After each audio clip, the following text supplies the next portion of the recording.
Well, I started on an awning for my GeeBee Dollhouse, and this is what I had come up with a couple of months ago. And to be honest with you, I wasn't pleased. So today, let's redo it.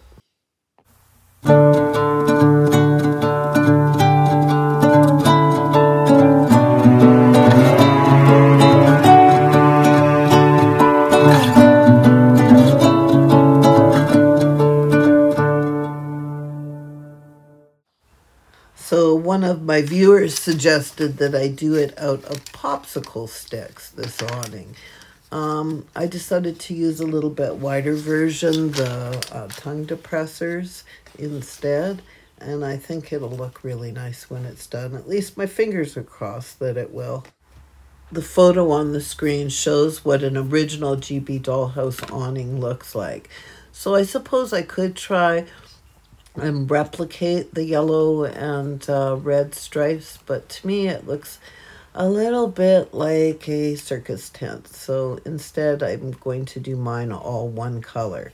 Mind you, if I did have the original, of course I would not alter it in any way, shape, or form. But because I didn't, I'm just going to go ahead and do it the best I can. So again, I've got out the miter shears, and you see I knew the name of them this time. Thank you, viewers. So I'm just clipping them off. I find the miter shears don't work quite as well with the wider tongue depressors as they do with the smaller popsicle sticks. So I put an X on my board that I work on so that I can try and keep you guys in frame rather than do stuff out of frame all the time.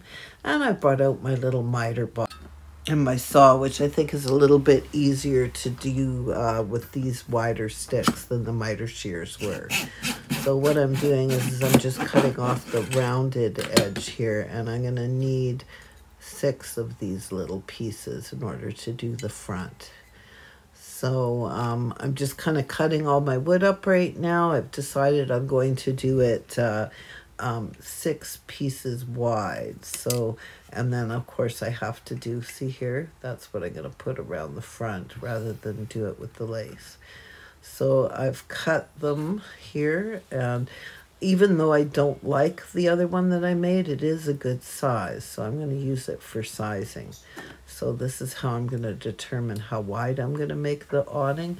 And because I don't have an original one, my house didn't come with one. This is kind of a bit of a guessing game. So I'm trying to do one that looks proportionate for the front of the house. So you can see I have cut all 6 of my pieces, and that will be the exact size of my awning. So I still have a little bit of sanding to do yet just to make them perfect, but that's probably about as good as it gets. And again, the size was correct for the last awning, so I'm just cutting my size pieces or side pieces out of some cardstock, and that's what I will use for the sides.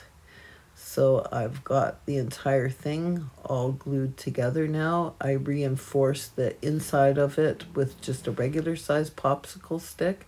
And then of course there's a popsicle stick beyond or behind the sculptured edge of it. And then that's how it's going to sit against the house. So remains to be seen how good it's going to look. We'll have to try it against the house before we decide whether or not this will become a permanent fixture. Now, as I say, the original ones were painted red and yellow. So this is a bright red paint, and this is bright yellow. So the houses on GeeBee houses are not actually red. They're kind of an orangey red. So I want to try and match the color of the roof of the GeeBee house so that it won't look too out of place. So I'm just kind of putting a little bit of yellow into my bright red to try and match that orangey red color that the GeeBee is known for, and mixing it up. And I'm really not liking this. I think it's just a little bit too light. Now I do know acrylic paint dries darker, but yeah, I don't think that'll be dark enough. So I brought out this deep red color and give it a little bit of a shake, And I'm just going to add just a tinge of this dark red to the paint and mix it and see if I can find that GeeBee Ready orange color that I'm looking for. And yeah, I think I have achieved it. See how much nicer that is? I mean, it's just a question of trying to match it as best as I can. So I'm just, yeah, I think I'm satisfied with that color. So I'm just going to go ahead and give it its first coat of paint.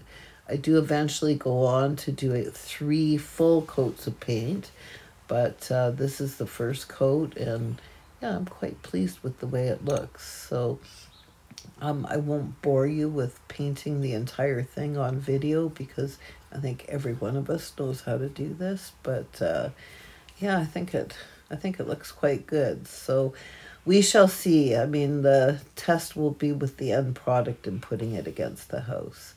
So there we go. That's my first coat completed.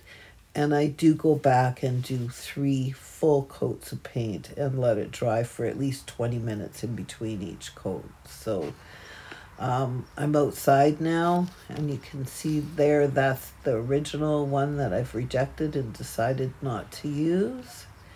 I like how I just throw it to the side. And this is the new one that I've done up, and it's had 3 coats of paint and it is dry now. So because that acrylic craft paint is so flat, and the GeeBee house, all the paint on it has got some gloss to it, I'm going to go over it with some clear gloss Varathane. So this is the Rust-Oleum brand. It's pretty stinky, so I like to do it outside, and today's a nice warm sunny summer day. So I'm just spraying it with some Rust-Oleum, and I did it on top of some wax paper so as not to make my picnic table any worse than it already is. Boy, that sure needs to be painted. So I'll let this dry, and then I'll get back to you and show you the result. Well, here's the first coat of Varathane. I can see already that I'm going to have to do a second coat, but so far so good, and I'm pretty pleased with the outcome. I think it looks all right. And here it is on the house. As you can see, I didn't get the exact color match that I was looking for, but hey, it's not bad. I think it looks really good. So I did glue it on with Elmer's wood glue, and I think it turned out pretty good. I mean, it's much better than the big hole that was in the side of the house. And you can see here a view of my little street that lives on my buffet. So, yes, I like it much better with the awning as opposed to without. It's too bad the original one didn't come with the house, but I'm pretty pleased with the outcome. Oh, and check out this doily Dot. Dot from the doll cupboard. She has a tablecloth to match my doily that my great-grandma made. I just love the YouTube community of people that make dollhouse videos. They're all so amazing.